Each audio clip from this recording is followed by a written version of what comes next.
Bonjour Rudy Soublo. On s'intéresse aux conclusions des assises nationales qui ont lieu ce week-end au Burkina Faso.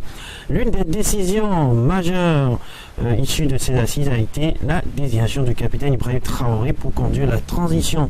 Qu'est-ce qui a milité à sa faveur selon vous? Le capitaine Ibrahim Traoré a d'abord eu le soutien de la population. Partout dans les rues, les Burkinabés n'attendaient qu'une seule chose, que les assises portent le choix sur le capitaine Ibrahim Traoré. Donc, il y a cette pression populaire et à ces assises, tous les partis politiques qui ont répondu présents ont été unanimes sur un point. La figure du capitaine Ibrahim Traoré s'impose naturellement pour diriger le pays.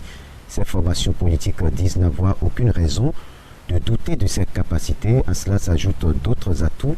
Il est jeune, il est courageux et a des capacités intellectuelles.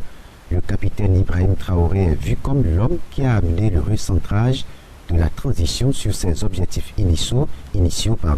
Ce militaire bénéficie donc d'un soutien populaire auprès des Burkinabés et de la classe politique pour avoir promis de reconquérir le territoire et donc de mettre fin à toutes ces attaques qui minent le pays.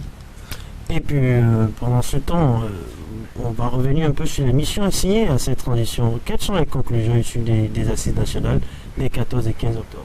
La principale mission assignée à cette transition est de rétablir et renforcer la sécurité sur l'ensemble du territoire national. La transition doit aussi apporter une réponse à la crise humanitaire qui en découle. La nouvelle charte reconduit l'essentiel des principes déjà en vigueur dans le précédent test. D'après cette charte, le gouvernement est réduit à maximum 25 ministres. Elle instaure une assemblée législative composée de 111 personnes, dont 16 personnalités issues des forces de défense et de sécurité, 13 personnalités apolitiques et 12 responsables issus de la classe politique. Ces derniers ne percevront pas de salaire, mais une indemnité de cession précise la charte.